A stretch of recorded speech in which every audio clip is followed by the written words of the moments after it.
Good evening friends, कैसे हैं आप लोग। मैं उम्मीद करता हूं कि आप सब बेहतर होंगे और सब आपकी प्रैक्टिस वगैरह भी बेहतर चल रही होगी। चलिए, मैं आपका हिमांशु सर लेके आया हूं फिर से मैथ की आपकी अगली क्लास। चलिए यहाँ से शुरू करते हैं हम क्लास 9th वालों के लिए। आपका प्रश्नावली 1.1 से हम शुरुआत करते हैं। चलिए देखिए, प्रश्नावली 1.1। अभी हमने आपको पिछली कक्षाओं में बताया कि परिमेय संख्या क्या होती है, अपरिमेय संख्या क्या होती है, पूर्ण संख्याओं के बारे में, प्राकृतिक संख्याओं के बारे में, पूर्णांक संख्याओं के बारे में इत्यादि, ये सब बता चुके हैं। तो उसको आप एक बार जाके पढ़ जरूर लीजिएगा, क्योंकि अब सवालों की शुरुआत में ही ये सब चीज़ें मिलेंगी और समझने में आपको आसानी हो जाएगी। चलिए, प्रश्नावली 1.1 में आपका पहला सवाल है कि क्या 0 एक परिमेय संख्या है। आगे है, क्या आप इसे P/Q के रूप में लिख सकते हैं,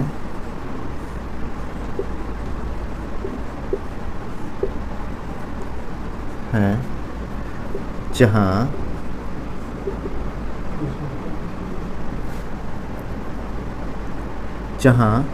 Q is not equal to 0 हो। ठीक है,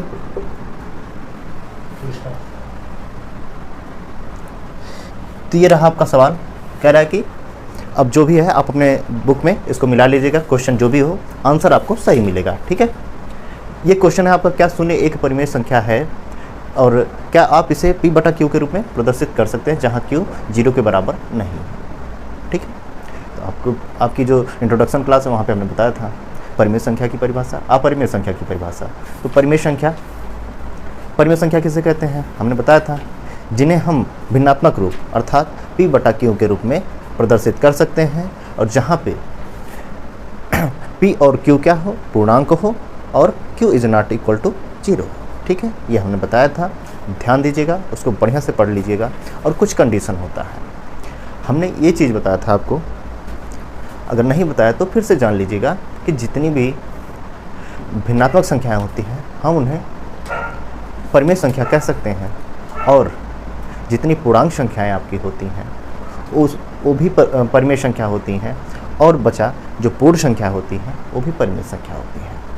तो यहाँ पे आपका सवाल है कि 0, क्या 0 एक परिमेय संख्या है या क्या आप इसे P/Q के रूप में प्रदर्शित कर सकते हैं। अब जहाँ पे P और Q क्या हो, पूर्णांक हो, और Q is not equal to 0 हो। अपना सवाल बुक में मिलाइएगा, आंसर आपको हम सही देंगे। ठीक है, चलिए यहाँ पे इसका हल करते हैं।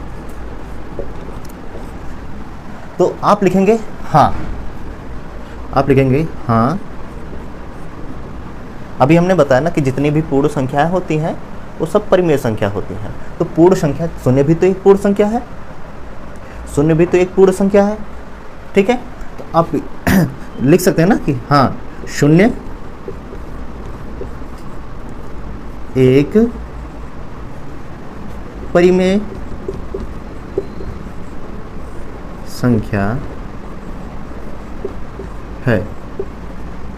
ठीक है, 0 एक परिमेय संख्या है लिखना, और इसे P/Q के रूप में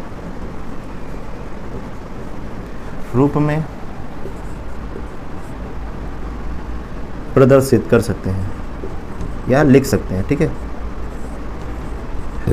सकते हैं।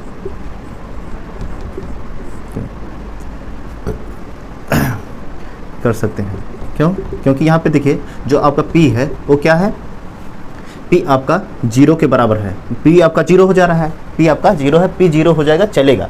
लेकिन आपका जो Q है ये क्या है, ये यहाँ पे या तो ये देखिए 1 है, या तो 2 है, या तो 3 है, ऐसे कुछ भी हो सकता है, डॉट डॉट डॉट। ठीक है, यहाँ पे 2 3 1 2 3 4 5 कुछ भी हो सकती है, ठीक है। ऐसे कोई भी पूर्ण संख्या आप ले सकते हैं या कोई प्राकृतिक संख्या ले सकते हैं, कोई दिक्कत नहीं। आपका बस नीचे जो है हर जो है यानी जो क्यों है वो 0 नहीं होना चाहिए। आप इसका आंसर ऐसे सिंपली दे सकते हैं, ठीक है।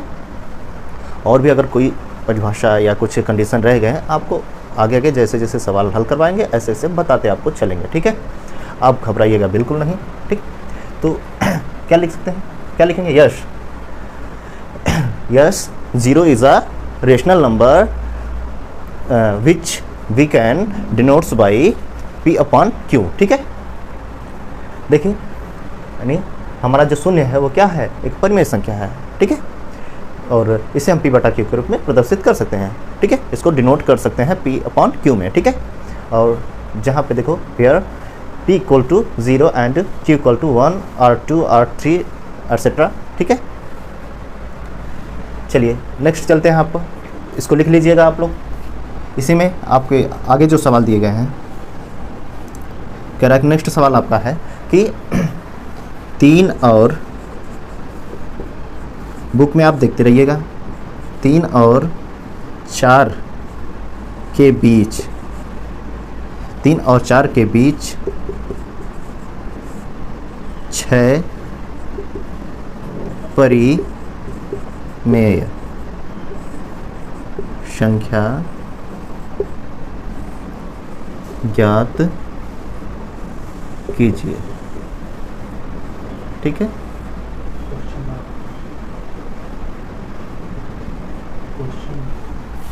तीन और 4 के बीच 6 परिमेय संख्या ज्ञात करनी है, ठीक है। ये आपका पहले का हल हमने दे दिया, ठीक है। ये दूसरा आपका क्वेश्चन है, ठीक है। क्वेश्चन नंबर 2 कह रहा है कि 3 और 4 के बीच 6 परिमेय संख्या ज्ञात करनी है, ठीक। ऐसे आपका सवाल है। हम चलिए हल करते हैं इसको भी। एक बात का ध्यान दीजिएगा, जब भी हम किन्हीं दो परिमेय संख्याओं के बीच परिमेय संख्या ज्ञात करते हैं, ठीक है, तो उसके लिए एक फार्मूला, सिंपल सा फार्मूला होता है, ठीक है। और ये अपने दिमाग में डाल लीजिएगा कि जो भी परिमेय संख्या, कोई दो परिमेय संख्या है, कोई भी दो परिमेय संख्या है, उनके बीच अपरिमित रूप से अनेक परिमेय संख्या होती हैं, यानी अनंत परिमेय संख्या होती हैं।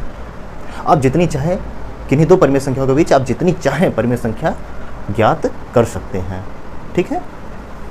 ठीक है दोस्तों, चलिए तो आपका सवाल ये दिया है, ठीक है, 3 और 4 के बीच में 6 परिमेय संख्या ज्ञात करनी है। तो आपको बता दें, एक आपका फार्मूला होता है, ठीक है। यानी कोई दो परिमेय संख्या जब उनके बीच परिमेय संख्या निकालनी होती है तो हम क्या लिखते हैं कि a + b/2, ठीक है, a + b/2। यहाँ पे देखिए जो a होता है ये क्या होता है, ये पहली संख्या होती है। ये क्या होता है, ये पहली संख्या होती है। जो b होता है ये दूसरी संख्या होती है, ठीक है, जिनके बीच परिमेय संख्या क्या करनी है, ठीक है। यही दो परिमेय संख्या हम क्या कहते हैं, जो पहली परिमेय संख्या होती है और दूसरी जो परिमेय संख्या होती है उन दोनों को जोड़ के 2 से भाग कर देते हैं। हम उन दोनों को जोड़ के 2 से भाग कर देंगे तो आ जाएगा हमारा, ठीक है। ध्यान दीजिएगा, तो ये आपका फार्मूला है कि a + b, ठीक है, /2। हम जब इस तरह से हम रख के मानों को ज्ञात कर सकते हैं। चलिए आगे चलते हैं। तो आपकी पहली संख्या क्या है, 3 है, और फिर प्लस लिखेंगे। दूसरी संख्या क्या है, 4 है। इन दोनों को जोड़ेंगे, 2 से भाग कर देंगे, ठीक है। इन दोनों को जोड़ेंगे और भाग कर देंगे, ठीक है। जोड़ते हैं, 3 और 4 का योग कितना होता है, 7 होता है। उसके बाद फिर बटे में, यानी 7 फिर यहाँ पे 2, ठीक है। देख लीजिए आपकी ये 3 से बड़ी भी है, ठीक है। ये जो हमारा 7/2 आया है, यह 3 और 4 के बीच की पहली परिमेय संख्या हो गई, ठीक है। आप ये ध्यान दीजिएगा, जब बीच की संख्या निकालनी होती है यानी कि वो 3 से बड़ा हो और 4 से छोटा हो। 3 से बड़ा होना चाहिए और 4 से छोटा होना चाहिए, ठीक है, हमेशा। और आपको अगर कैसे पता चलेगा कि 3 से बड़ा है, 3 के बाद क्या आता है, आप पॉइंट लगा के लिखते जाइए, 3.1, 3.4, जिसे आप लिखते हैं 3 रुपये आपको मिल गया। अब किसी के पास, आपके पास 3 रुपया है, किसी के पास 4 रुपया है। अब बीच में कोई आ गया और वो कह रहा है कि ना भैया हमारे पास 4 रुपया है, ना ही हमारे पास 3 रुपया है, हमारे पास 3.5 रुपया। तो 3.5 रुपया इन्हीं दोनों के बीच का है। ऐसे ही ये भी होता है कि कोई भी संख्या होती है, आप इससे हर से अंश में भाग करेंगे तो आपको वो संख्या ज्ञात हो जाएगी। जैसे हम अगर करेंगे तो 3 बार जाएगा, 2 तिहाई 6, फिर ये आ जाएगा आपका, ठीक है। देख लीजिएगा भाग में कोई गड़बड़ी तो नहीं है ना। 2 से आप भाग करेंगे 7 में तो कितनी बार भाग जाएगा, 3 बार। पहले 3 बार करेंगे, 2 तिहाई 6 बचता 1 है, फिर पॉइंट लगा के जो हमारा 1 होता है उसके आगे 0 लिख देंगे तो हो जाता है 10, फिर 2 से भाग करेंगे आ जाता है आपका, ठीक है। अब ऐसे ही ये पहली परिमेय संख्या हो गई, ये हमारी पहली परिमेय संख्या। अब आगे भी निकालना हमको, ठीक है। आगे की परिमेय संख्या निकालनी तो ध्यान दीजिएगा आप ये पहली परिमेय संख्या हो गई। अब ध्यान दीजिएगा अगर दूसरी परिमेय संख्या निकालनी है तो चाहे तो आप इस यहाँ भी इसको रख के आप निकाल सकते हैं या फिर इसको भी रख के निकाल सकते हैं, ठीक है। अभी आपको और भी तरीके बताएंगे कैसे परिमेय संख्या और निकाले जाते हैं, ठीक है। एक ही तरीका नहीं होता है, इसमें 2-3 तरीके होते हैं। आप आराम से, आपको सिंपल से जो आपके बुक में दिया है वही तरीका हम बता रहे हैं। इस तरह से एक परिमेय संख्या निकली। फिर नेक्स्ट है आपका, मान लीजिए दूसरी संख्या आ गई हमारी 3 फिर आप क्या करेंगे 3 प्लस 3.5 भी कर सकते हैं यहाँ, या तो इसकी जगह पे 7/2 भी कर सकते हैं। अब यहाँ पे जैसे हमारी 3 के बाद वाली संख्या निकल गई, 3 के बाद वाली निकल गई, तो अब क्या करेंगे तो एक 3 को हम पहली संख्या मान लेते हैं, इसको दूसरी संख्या मान लेते हैं, ठीक है। इस तरह से इन दोनों को जोड़ के फिर 2 से भाग कर देंगे तो कितना आएगा 6.5 आएगा, यहाँ पे आ जाएगा आपका 2, ठीक है। 3 ये देखिए 3 पूरा है और यहाँ पे 3 पूरा है, तो 3 ये 3 6 हो गया और यहाँ पे ये 0.5 हम ऐड कर दिए, ठीक है। तो ये आ गया। तो चाहे आप इसको लिख लीजिए आपको दशमलव के रूप में, या तो फिर इससे इसमें भाग करिए। पहले कितनी बार भाग जाएगा 2 तिहाई 6, ठीक है। फिर आपका पॉइंट है तो पॉइंट आ जाएगा, फिर 5 तो 2 दूनी 4, उसके बाद फिर ये आ जाएगा आपका, ठीक है। ये हो गया आपका दूसरी परिमेय संख्या, 3 और 4 के बीच की दूसरी परिमेय संख्या, ठीक है। इतना नोट करिए, फिर आपको आगे और बताते हैं ऊपर। चलिए तो आगे चलते हैं। हमने 2 परिमेय संख्या निकाल दिया। हाँ, एक बात ध्यान रखिएगा, आप लोगों को ये कन्फ्यूजन हो रही होगी कि जो परिमेय संख्या बता रहे हैं उसको P/Q के रूप में लिखना होता है, तो यहाँ पे दशमलव कहाँ बता रहे हैं। तो आप ध्यान दीजिएगा कि दशमलव वाली संख्या तो भी आप, हमने बताया ना, आप इसको भी लिख सकते हैं, ये चाहे इस तरह से लिखे या फिर चाहे इस तरह से लिखे। इससे भाग देके हमने इस तरह दशमलव में बना दिया। अब इसको भी तो आप चेंज कर सकते हैं। जैसे जब दशमलव वाली संख्या कोई दी है, अब वहाँ से दशमलव हटाना तो क्या करते थे कि इस तरह से संख्या दी है 3.5, और जब हटानी है दशमलव तो दशमलव के नीचे 1 लिख के उसके बाद अगर कोई संख्या है तो वहाँ पे 0 लिख के हम आसानी से सॉल्व कर लेते हैं। ये आ जाता है 35। अब देखिए ये आपका परिमेय संख्या में आएगा नहीं, P/Q के रूप में। ये कंफ्यूज मत होइएगा कि दशमलव में बता रहे, आपके आंसर में ये मिलेंगे, ठीक है। दशमलव वाली संख्या भी मिल जाएगी, नहीं मिलेगी कोई दिक्कत नहीं। आप इस तरह से आप इसको P/Q यानी भिन्नात्मक रूप में चेंज कर सकते हैं। भिन्न दशमलव वाली लिखते हैं ना, दशमलव वाली संख्या को भिन्न के रूप में कैसे प्रदर्शित करते हैं या कैसे बदलते हैं, दशमलव वाली संख्या को भिन्न के रूप में कैसे बदलते हैं, ये आप 5, 6, 7, 8 इन सब चीज़ों में बताया गया होगा, ठीक है। इन क्लासेस में बताया गया होगा, कंफ्यूज मत होइएगा, ठीक है। आप यही लिख लीजिएगा। अगर आप चाहते हैं कि नहीं दशमलव वाली नहीं बताना है तब भी हम बता देते हैं। देखिए आप इसको ना लिख के, ठीक है, लिखना है तो लिख लीजिएगा, कोई दिक्कत नहीं, कोई कन्फ्यूजन नहीं है। एकदम बेझिझक कमेंट में आप बताइएगा, ठीक है। कोई समस्या होती है आप देखिए उसको भी हम बता देते हैं कि कैसे। अब ये इसको मान लीजिए पहली परिमेय संख्या हो गई, ये क्या हो गई आपकी इन दोनों के बीच की पहली परिमेय संख्या, ठीक है, पहली संख्या हो गई, ठीक है। अब देखिए इन दोनों के 3 और 4 के बीच की पहली संख्या आई, तो अब पहली संख्या जब आ गई तो यहाँ पे भी आप लिख सकते हैं 7/2, 3 + 7/2 बटे में, ठीक है। तो पूरे के बटे में 2, क्योंकि पहली संख्या ये, दूसरी संख्या अब कंडीशन के अनुसार मान लेते हैं कि पहली संख्या अब ये हो गई और दूसरी संख्या ये हो गई, तो पहले और दूसरी को जोड़ के 2 से यहाँ पे भाग कर रहे हैं। तो आप देखिए आपने भिन्न हल करे होंगे कैसे कि यहाँ पे 3 दिया है ना, तो आप क्या करते थे, अगर इस तरह संख्या तो बटे में 1 लिख सकते हैं और दोनों का एलसीएम लेके, तो कहीं के एलसीएम लेना, हम यहाँ से डायरेक्ट तिर्यक कर देते हैं। बाकी छोटी छोटी चीज़ें आपको जो भी नहीं समझ में आती कैसे हम 2 भिन्नों को आपस में जोड़ते हैं, ठीक है। अगर ये सब नहीं आता भिन्नों का जोड़ घटाना गुणा भाग, तो वो भी कमेंट कर दीजिएगा, मैं बता दूंगा उन सब चीज़ों को, आप बेहतर तरीके से बताऊँगा। आप क्या करिएगा 2 से 3 में गुणा कर दीजिएगा, 2 से 3 में गुणा कर दीजिएगा, ठीक है। तो 2 से 3 में गुणा करेंगे क्या आ जाएगा बेटा 6 आ जाएगा, और फिर प्लस है, प्लस को ही ऊपर में जोड़ दीजिएगा, ठीक है, प्लस में ऊपर जोड़ दीजिएगा, ठीक है। आप चाहें एलसीएम लेंगे तभी 1 और 2 का एलसीएम 2 आएगा। यहाँ पे ये दुगना है तो इसका दुगना इसको कर दो, और इसके हर से यानी जो दूसरी भिन्न है उसके हर से पहले वाले के अंश में कर दीजिए, और जो पहले वाली भिन्न है उसके हर का गुणा दूसरे वाली भिन्न के अंश में कर दीजिएगा। तो यहाँ पे 6 और 7 हो जाएगा, बटे में ये जो 2 है इसको लिखिएगा पहले, फिर पूरे के बटे में 2 लिखिएगा। अब देखिए जैसे हमने यहाँ से क्या किया, तिर्यक गुणा किया, ठीक है, तिर्यक गुणा कर देंगे यहाँ से यहाँ, 3 दूनी 6 और प्लस 7, 3 दूनी क्या हो जाएगा, 2 3 6, 6 और प्लस 7 बटे में 2, ये हो गया और 2। उसके बाद अब देखिएगा 7 6 कितना होता है, 13 होता है और बटे में 2 बटे पूरे के बटे 2। तो अब देखिए ये तो हर अंश में है, इसको भी हर अंश में चेंज कर लेते हैं, हो गया 2/1। अब देखिए अंदर का गुणा अंदर और बाहर का गुणा बाहर, यानी ठीक है, ये करेंगे तो हमारा क्या आ जाएगा बेटा, 13/4 आ जाएगा। देखिए ठीक है, कोई दिक्कत, कोई समस्या, यू कैन कमेंट मी, ठीक है। देखिए 13/4 आ गया आपको दूसरी परिमेय संख्या। दशमलव में हमने बताया था ये p/q के रूप में भी आ गई, ये दूसरी संख्या हो गई, ठीक है, दूसरी परिमेय संख्या, ठीक है, ध्यान दीजिएगा ये दूसरी परिमेय संख्या हो गई। किनके बीच की, ये जो 3 और 4 ये हो गया। अब चलिए यहाँ पे बताते हैं आपको, 4 और बच्चे हैं, ठीक है, 4 और बच्चे हैं तो उनको भी लगवा देते हैं, ठीक है। अब देखिए यहाँ पे हमारा आ गया। अब चाहे तो आप 3 को पहली संख्या और इसको दूसरी संख्या मान सकते हैं, ठीक है। क्या करेंगे, इसको 3 को दूसरी 3 को आप पहली संख्या और 13 चलिए 3 को पहली संख्या मान लेते हैं और उसके बाद जो हमारी दूसरी संख्या निकल के आई उसको मान लेते हैं दूसरी संख्या 3/4 और पूरे के बटे 2, ठीक है। सेम जैसे यहाँ पे लगाया आपने वैसे यहाँ पे भी लगा दीजिए। 4 का गुणा 3 में करेंगे, 4 3 12 आ जाता आपका, प्लस में 13 और बटे में 4 और पूरे के बटे में 2, ठीक है, ध्यान दीजिएगा। अब देखिए यहाँ पे क्या आता है आपका, यहाँ पे ठीक है, ये आप लगाएंगे तो ये आपका आ जाएगा 25 बटे में 4 बटे में 2। फिर आपको कुछ नहीं करना, यही यहाँ पे देखिएगा, ठीक है, बटे में 1 कर सकते, बाहर का बाहर अंदर का अंदर, ठीक है, हो जाएगा 25 बटा कितना हो गया, 25/4 दूनी 8, ठीक है, ये हो गया आपका, ये भी आ गया, ठीक। ये तीसरी परिमेय संख्या। देखिए हमने कहा ना कि हो सकता है बुक में आंसर मिले या ना मिले, लेकिन आपका सवाल लगाने का जो तरीका होना चाहिए वो सही होना चाहिए। आप मानों को सही रखिए, अपना कैलकुलेशन सही रखिएगा, ठीक है। आंसर कुछ भी आ सकता है क्योंकि इनके बीच में कोई भी परिमेय संख्या आप गुणा कर सकते हैं। 8 देखिए 8 3 24, उसके बाद भी कुछ आ जाएगा, ठीक है, 8 3 24, उसके बाद दशमलव में आता जाएगा, ठीक है, ये हो गया।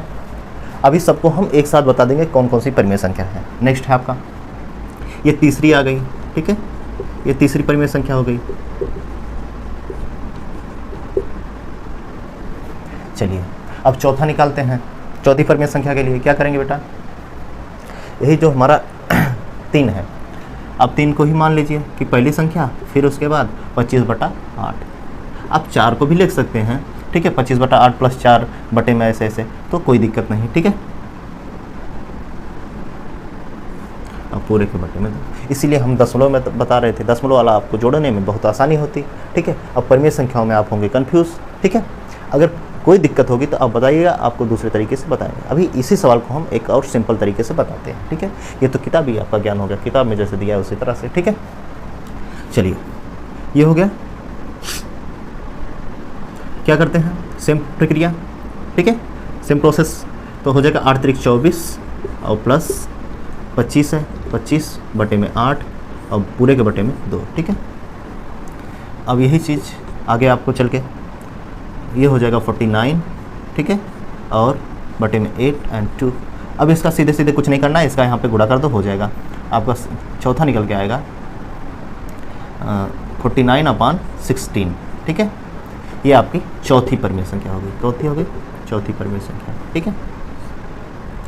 चौथी परिमेय संख्या हम देखिए लिख रहे हैं, पहली संख्या, दूसरी संख्या, तीसरी संख्या, चौथी संख्या, बट आप इसको ध्यान दीजिएगा, ये कहने का तात्पर्य मेरा ये है कि ये परिमेय संख्या है, ठीक है, देख लीजिएगा। और चलिए ये तो रहे 4 परिमेय संख्या हो गई। अभी 5वां निकालना है हमको, ठीक है। हम नीचे बता देते हैं इसी चीज़ को, इसको नोट करते चलिएगा।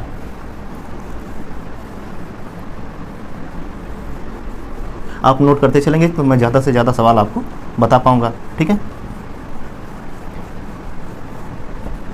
आप ध्यान से अपना पिछला जो मैंने परिभाषाएं बताए हैं उसको पढ़ते रहिएगा, ठीक है, और फार्मूले पे विशेष ध्यान दीजिएगा, ठीक।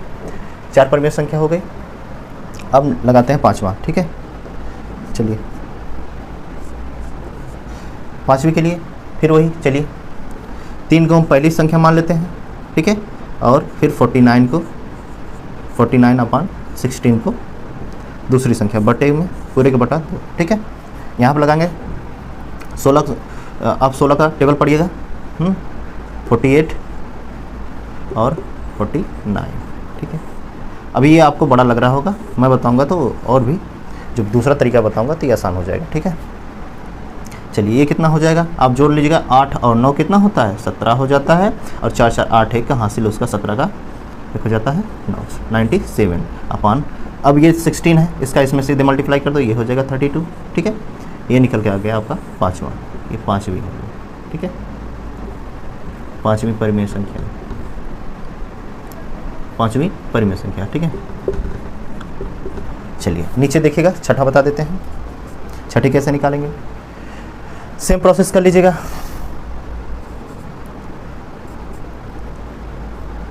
थ्री अपान ये हो जाएगा 3 को फिर हम पहली संख्या मान लेते हैं, उसके बाद आप ऐसे लगाते जाएंगे, ठीक है, जितनी भी निकालनी है, ठीक है। 97 अपान 32 और अपान 2 हो जाएगा, क्या हो जाएगा। अब इसका 32 का हम यहाँ पे मल्टीप्लाई करते हैं, 32 इंटू 3 का मल्टीप्लाई करेंगे तो कितना हो जाएगा आपका 96 हो जाएगा। टेबल आप पढ़ लीजिएगा, ठीक है, अब मैं टेबल पढ़ाने नहीं बैठूंगा। और प्लस 97, ठीक। उसके बाद यहाँ पे 32 अपान पूरे, ये देखिए पूरे का बटा 2 हो जाएगा, ठीक है। अपान, चाहे अपान बोलिए चाहे बटा, ठीक है, दोनों का यही अर्थ है। अब इन दोनों को जोड़ेंगे आप तो हो जाएगा 6 और 7 इकाई अंकों को जोड़ेंगे, 6 और 7 13 हो जाएगा, और 9 9 18 19 193, ठीक है। और इनका आपस में कर देंगे, ये हो जाएगा 64। ये रही छठी संख्या, ये छठवीं परिमेय संख्या आपकी, छठवीं परिमेय संख्या देख लीजिएगा, ठीक है। ये हमने सवाल बता दिए। अभी क्या था, 6 परिमेय संख्या निकालनी थी ना, तो 6 हमने बता दिए। ये तो बहुत लॉन्ग हो गया, इस तरह से बहुत लॉन्ग हो गया। अभी आपको और आसान बता देते हैं, नोट कर लीजिएगा। तो चलिए दोस्तों, अभी हमने आपको सवाल हल करवाए, तो आंसर कैसे लिखना है एक साथ आप लिखेगा, ठीक है। अतः क्या हो जाएगा, आप लिखेंगे अतः 3 और 4 के बीच 6 परिमेय संख्या, ठीक है, क्रमशः क्या क्या है। पहला क्या आया था हमारा 7/4, ठीक है। उसके बाद दूसरा क्या आया था 7/2 आया था आपका, 7/2, 13/4। उसके बाद आपका नेक्स्ट आया था 25/8। नेक्स्ट आपका आया था 25/8 के बाद आपका आया था 49/16, ठीक है, 49/16। फिर आपका आया था 4 हो गए, फिर आपका आया था 97, और यहाँ पे 32 हो गया, ठीक है, 97/32। उसके बाद आपका आया था 193/64, ये हो गया, ठीक है। ये थी आपकी परिमेय संख्या है, ठीक है। ये 6 परिमेय संख्या आपको हमने बता दिया। चलिए दूसरा तरीका, ठीक है, दूसरा तरीका क्या है, ठीक है, यानी सेकेंड मेथड क्या है इसका। जैसे आपको क्या क्या निकालना है, 3 और 4 के बीच, ठीक है, 3 और 4 के, इन्हीं के बीच में कितनी संख्या निकालनी है, 6।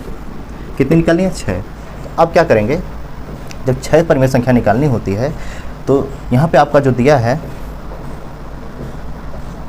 6, तो 6 निकालनी है ना, तो हम लिखते हैं 6, और यहाँ पे लिख देते हैं कि 6 निकालनी है हमको, तो इसको लिखते हैं 6 प्लस इसमें 1 जोड़ देते हैं, ये कितना आ जाता है बेटा, ये आ जाएगा आपका 7। क्या आ जाता है, 7, ठीक है। ये कितना हो गया, 6 और 7, ठीक है। यानी अब सबके यहाँ पे हमने देखिए इनका एक एलसीएम निकाल सकते हैं कि क्या, थोड़ा सा स्टॉप करा। तो हम बता रहे थे आपको कि कितना हमको 3 और 4 के बीच में 6 निकालनी, तो हम क्या करते हैं 6 में 1 जोड़ के इसको 7 कर देते हैं। अब हम क्या करते हैं, इसलिए क्या हो जाता है 6 + 1 बराबर हो जाता है 7।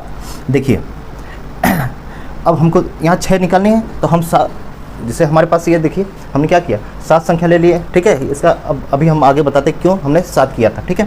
तो इनको परिमेय संख्या के रूप में व्यक्त करिए। 3 और 4 को परिमेय संख्या के रूप में आप व्यक्त करेंगे तो इसको लिख सकते हैं 3/1, और इसको क्या लिख सकते हैं आप, 4/1 लिख सकते हैं, ठीक है। अब क्या करते हैं आगे, अब ये देखिए परिमेय संख्या के रूप में व्यक्त हो गया आपका, परिमेय संख्या के रूप में व्यक्त हो गया, क्योंकि ये पूर्ण संख्या थी, इनको हम परिमेय संख्या में व्यक्त कर दिए।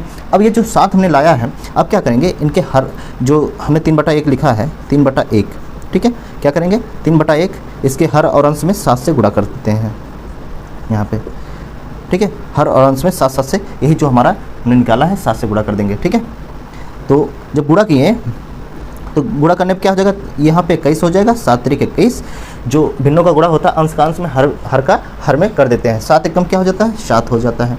इसी तरह आगे चलिए, आपका नेक्स्ट है ये 4/1, यहाँ भी हम ऐसे लिखते हैं 4/1 बराबर, इसके भी हर और अंश में हम क्या करते हैं 7 से गुणा कर देते हैं, ठीक है। 7 से गुणा कर देते हैं तो क्या हो जाएगा, 7 चौके 28 और बटे में फिर 7 एकम 7 7 आ गया, ठीक है। अब देखिए दोनों के हर क्या हो गए, समान हो गए। ये इधर हो गया 3/1 था, ये बन गया क्या तुम्हारा, ये आपका बन गया 21/7, और उसके बाद आपका 4/1 था, ये क्या बन गया, ये बन गया आपका 28/, ठीक है 7। अब आपका ये 3 या 4 का ही है, देखिए यहाँ पे यही आएगा, 7 से आप भाग करेंगे 21 में कितना आ जाएगा, 3 आ जाएगा। तो 3 को आप क्या लिख दिए 21/7, और 4 को क्या लिख दिए 28/7, क्योंकि 4 से आप भाग करेंगे तो क्या नाम है, 7 से 28 में भाग करेंगे तो 4 आ जाएगा ना। देखिए यहाँ 3 बन रहा है, ये 4 बन रहा है, ठीक है। तो इन्हीं के बीच में आप परिमेय संख्या निकालनी, आप अगली देखिए परिमेय संख्या निकालनी है, क्या करेंगे, अब इनके बीच में कुल 6 परिमेय संख्या हमको क्या करना है। तो आप 21 के बाद नेक्स्ट संख्या क्या आती है बेटा, अब 6 परिमेय संख्या के लिए क्या करेंगे, इनके बीच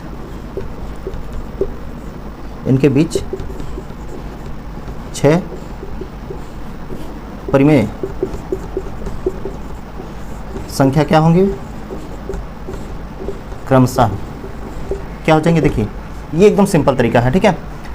हर बराबर हो गए तो आप देखिए 21 के बाद आपका क्या आता है, 22/7, ठीक है। देखिए अब ये हुआ ना, ये देखिए 3 से बड़ा है, ठीक है, और 4 से छोटा भी है, ठीक है। नेक्स्ट है आपका 23/7, ऐसे आप एक एक प्लस करते जाएंगे, 24/7, और फिर 25/7, फिर 26/7, और एक और है 27/7, 6 हो गए। देखिए ये रहा आपका जो आसान और सिंपल तरीका। ये तो हमने जो बताया वो किताबी था, ठीक है, किताबी था आपका, जो फार्मूले थे उस पर बहुत लॉन्ग हो जाता। आपके पास अगर समय है तो उस तरह से लगाइए, आंसर एक्यूरेट आएगा। आप सही से कैलकुलेशन करेंगे तो आंसर जो आएगा आपका बहुत एक्यूरेट आएगा।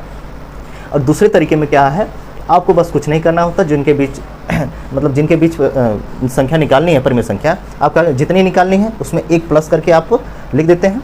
जब 1 प्लस करेंगे, 6 परिमेय संख्या निकालनी थी, हमने क्या किया, 6 में 1 जोड़ा 7 आ गया ना। तो अब क्या करते हैं, हम जो हमारा 3 और 4 था उसको हमने परिमेय संख्या के रूप में व्यक्त कर लिया, P/Q के रूप में, ठीक है, P/Q के रूप में हो गया।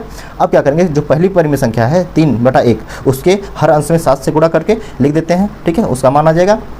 फिर जो दूसरी संख्या थी हमारी 4/1, उसके भी हर अंश में 7 से गुणा करके लिख देते हैं, ठीक है, दोनों का मान सेम रहेगा। तो क्या क्या आया, पहली संख्या आ गई हमारी 21/7, दूसरी संख्या आ गई 28/7, ठीक है। 28/7 को जो है 4 लिख सकते हो, 21/7 को 3 लिख सकते हो, ठीक है। इनके बीच 6 परिमेय संख्या ज्ञात करनी। तो नेक्स्ट आपका आ जाता है 21/7, अगली संख्या आ जाती है आपकी 22/7, फिर उसके अगली आ जाती है 23/7, एक एक करके ऐसे लगाते चले जाएंगे, आपको 6 परिमेय संख्या ज्ञात हो जाएंगी।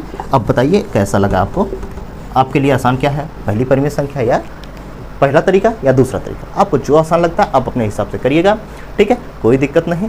चलिए इसको आप नोट कर लीजिएगा, मैं चलता हूँ अगले सवाल पे, ठीक है। चलिए आपका नेक्स्ट सवाल है, देखिए 3/5 और 4/5 के बीच में 5 परिमेय संख्या ज्ञात करनी है। अभी हमने क्या ज्ञात किया, 3 और 4 के बीच में 6 परिमेय संख्या। अब इसी तरह सेम सवाल क्या है कि 3/5 और 4/5 के बीच में 5 परिमेय संख्या, ठीक है, कोई दिक्कत नहीं। जैसे आपने पहला लगाया दूसरे तरीके से उसी तरह से हम लगाते हैं, क्योंकि पहला लगाएंगे तो ज़्यादा लंबा हो जाएगा, इसीलिए हम इसको दूसरे वाले तरीके से बताते हैं, ठीक है। हल करेंगे तो आपका पहला संख्या क्या दिया है 3/5, और दूसरी संख्या क्या हो गई 4/5। क्या करते हैं, इनके बीच कितनी परिमेय संख्या ज्ञात करनी है, 5 परिमेय संख्या ज्ञात करनी है ना। 5 परिमेय संख्या ज्ञात करनी है। अब क्या करेंगे, जब 5 परिमेय संख्या ज्ञात करने के लिए हम क्या करते हैं, इसमें 5 + 1 लिख देते हैं 6। कितना आ गया, 6। अब क्या करेंगे, अब 6 हो गया तो जो हमारी परिमेय संख्या है इसके हर और अंश को हम क्या करते हैं, बराबर इसके हर और अंशों में, यानी 3/5 के हर अंश में गुणा करेंगे हम 6 से। यहाँ भी 6 से करेंगे तो कितना आ जाएगा, 6 × 18 और 5 × 6 = 30। अब दूसरी संख्या क्या है, अब ध्यान दीजिएगा, दूसरी संख्या है 4/5। इसके भी हर अंश में हम 6 से गुणा करेंगे। ठीक है, तो कितना हो जाएगा, 24 हो जाएगा ऊपर के और नीचे हो जाएगा 30। देखिए दोनों के हर बराबर हो गए, लेकिन इनके बीच अभी अंतर 1 का था और हमको निकालना था 5। हमने कोई दिक्कत नहीं, दो परिमेय जब परिमेय संख्या निकालने को बहुत सारी निकल जाती है तो तरीके से निकालते हैं। चलिए इस तरह से क्या होगा कि आपको एग्जैक्ट कुछ नहीं, ज़्यादा लंबा नहीं होगा और आसानी से आपके सवाल लग जाएंगे। हर अंश दोनों के बराबर हो गए, लेकिन इनके क्या नाम है, इनके हर बराबर हो गए, अंशों के बीच में काफ़ी गैप हो गया, तो आप आराम से निकाल सकते हैं। अब देखिए यहाँ पर निकल के आया आपका कि पहली संख्या हो गई 18/30 और दूसरी संख्या क्या हो गई 24/30। ठीक है, अब इनके बीच यहाँ पे देख लीजिएगा, इनके बीच 5 परिमेय संख्या लिखेंगे, इनके या इन दोनों संख्याओं के, इन दो परिमेय संख्याओं के बीच परिमेय संख्या है जो भी है, इनके बीच 5 परिमेय संख्या क्रमशः। देखिए अब ध्यान दीजिएगा, ये दो संख्या ना हम यहाँ पे लिख लेते हैं 18/30 और यहाँ पे पहली संख्या, दूसरी संख्या, तीसरी, चौथी, पाँचवीं, 5 ही निकालना हमको, ऐसे 5 हम लिख देते हैं और उसके बाद यहाँ पे लिख देते हैं क्या है 24/30। ठीक है, इन्हीं के बीच तो आएगी, ये दोनों संख्याएं होंगी, इनके बीच 5 परिमेय संख्या ज्ञात करनी है। ठीक है, इनके हर बराबर। अब नेक्स्ट क्या आ जाएगा, आप यहाँ पे लिख सकते हैं 19/30 और उसके बाद 20/30। ठीक है, और उसके बाद आपका 21/30, फिर 22/30 और यहाँ पे 23/30। कोई दिक्कत दोस्तों बताइएगा। ठीक है, ये रही आपकी 5 परिमेय संख्या, यहाँ पे आप कॉमा देते जाइएगा। ठीक है, निकल के आ गए। ठीक है, ये दो संख्याएं थी हमारी और इनके बीच हमको 5 परिमेय संख्या ज्ञात करनी थी। देखिए हमने जो आपको पहले सवाल में दूसरा तरीका बताया उसी तरह से ये हमारे सवाल, ये हो गया आंसर आपके, ये क्या हो गया आपके आंसर। ठीक है, कोई दिक्कत। चलिए आप इसको नोट कर लीजिए, वीडियो को पॉज करके नोट कर लीजिएगा और वीडियो पसंद आए तो हम इसको लाइक करिएगा। ठीक है, और कोई समस्या होगी तो कमेंट कर दीजिएगा और उसको ज़्यादा से ज़्यादा अपने दोस्तों में, जितने भी लोग हैं जो मैथ पढ़ने की इच्छुक है, जिनको मैथ नहीं समझ में आता, आप उसको शेयर करते रहिएगा। ठीक है, और कोई समस्या आती है और भी कोई तरीका आपको चाहते हैं कि इसको लगाने का तो वो भी बता दिया जाएगा। खैर इतना ही आपके लिए बहुत है। ठीक है, आप जैसे जैसे आगे जाते जाएंगे आपको और भी तरीके पता होते चले जाएंगे। ठीक है, चलिए आप इसको नोट कर लीजिएगा। ठीक है, वीडियो को पॉज करके हम चलते हैं आगे।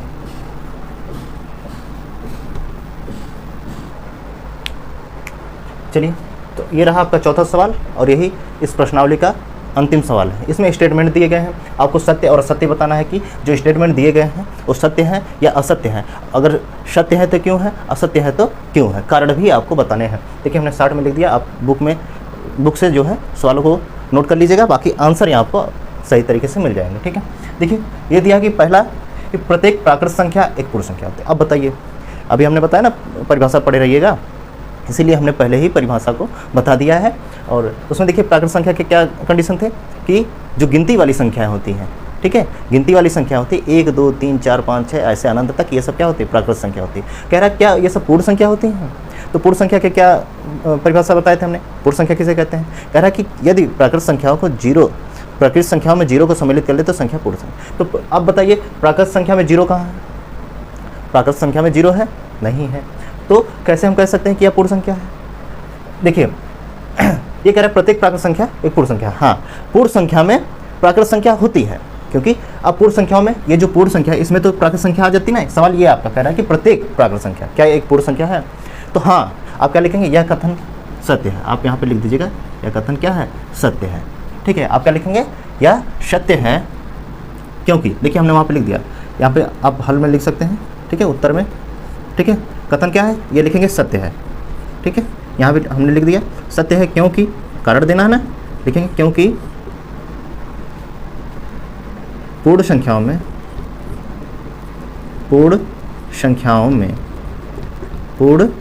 संख्याओं में सभी प्राकृत संख्या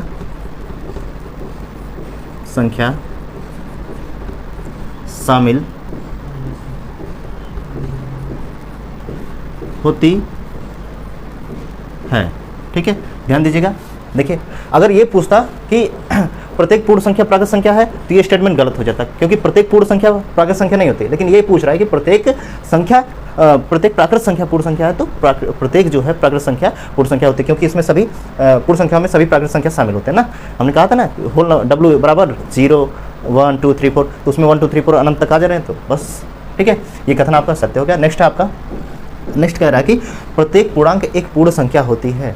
बताइए, अब ये कह रहा है कि प्रत्येक पूर्णांक एक क्या है, पूर्ण संख्या होती है। अब बताइए, ये जो है हमने क्या कंडीशन बताए थे पूर्ण संख्या के, हमने तो यही तो कहा था कि जो है पूर्ण संख्या में क्या होते हैं आपके 0 से लेके 1 2 3 4 5, लेकिन वो सब क्या होते हैं, धनात्मक होते हैं, वो सब धनात्मक होते हैं।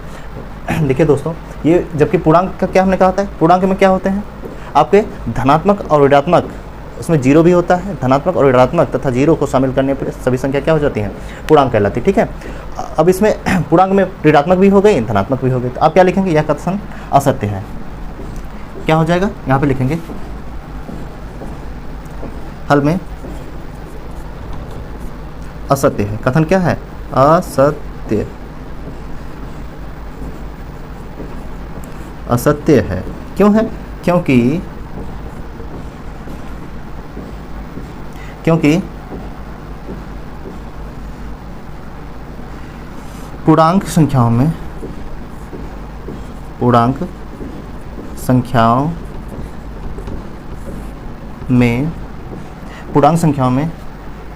धनात्मक तथा देखिए ऋणात्मक सभी संख्या शामिल होते हैं।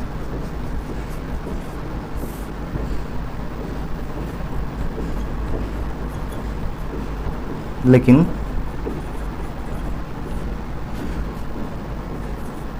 पूर्ण संख्या में कोई भी संख्या ऋणात्मक नहीं होती। ठीक है, नहीं होती। ठीक है, ये आपका दूसरा जवाब। ठीक है, ये आपका ठीक है, यहाँ पे ऋणात्मक नहीं होती, पूर्ण संख्या में कोई संख्या ऋणात्मक होती नहीं होती, सभी धनात्मक होते हैं, लेकिन पूर्णांक में धनात्मक ऋणात्मक सभी होते हैं। ठीक है, इसलिए ये स्टेटमेंट क्या हो गया, असत्य हो गया। ये क्या हो गया, असत्य। यहाँ पे देखिए हम लिख दे रहे हैं असत्य है। क्या आप बताएंगे, कोई पूछे तुरंत बता देना, असत्य। क्या हो गया, असत्य। अब तीसरा स्टेटमेंट आपका ये दिया है, इसको नोट करिएगा। ठीक है, तीसरा दिया कि प्रत्येक परिमेय संख्या एक पूर्ण संख्या होती है। अब बताइए, पूर्ण संख्या की बात कर रहा है, पूर्ण संख्या का मतलब क्या होता है कि पूरा का पूरा संख्या। अब इसमें परिमेय संख्या में आपका P/Q के रूप में आप लिखते हैं। ठीक है, उसको भिन्नों के रूप में लिखते हैं, और भिन्न जानते हैं उसको दशमलव में आप परिवर्तित करेंगे तो दशमलव में बदल जाएगा। ठीक है, दशमलव में हो जाएगा, लेकिन पूर्ण संख्या को कहाँ दशमलव बदल पाएंगे। ठीक है, पूर्ण संख्या कहाँ, इसको नोट करिए, इसको नोट करिएगा, और कोई दिक्कत हो तो बताइए। बाकी तीसरा हम बता रहे हैं। ठीक है, कह रहा है कि प्रत्येक परिमेय संख्या एक पूर्ण संख्या होती है। ठीक, ये नोट करिए, मैं बता रहा हूँ आगे।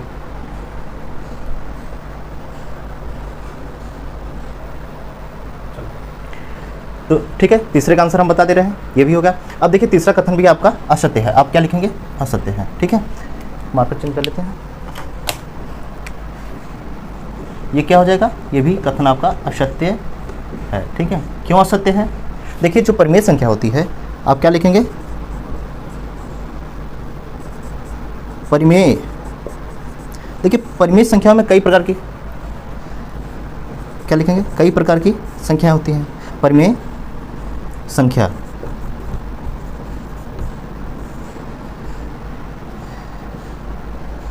परिमेय संख्या में कई प्रकार की संख्या होती हैं, जिन्हें पूर्ण संख्या में प्रदर्शित नहीं कर सकते।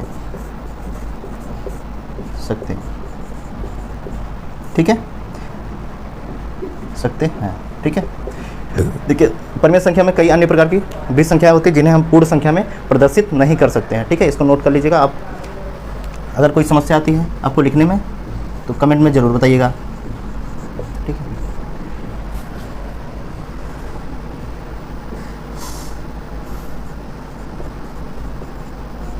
देखिए मैथ की क्लासेस में कुछ राइटिंग का 9-10 हो सकता है।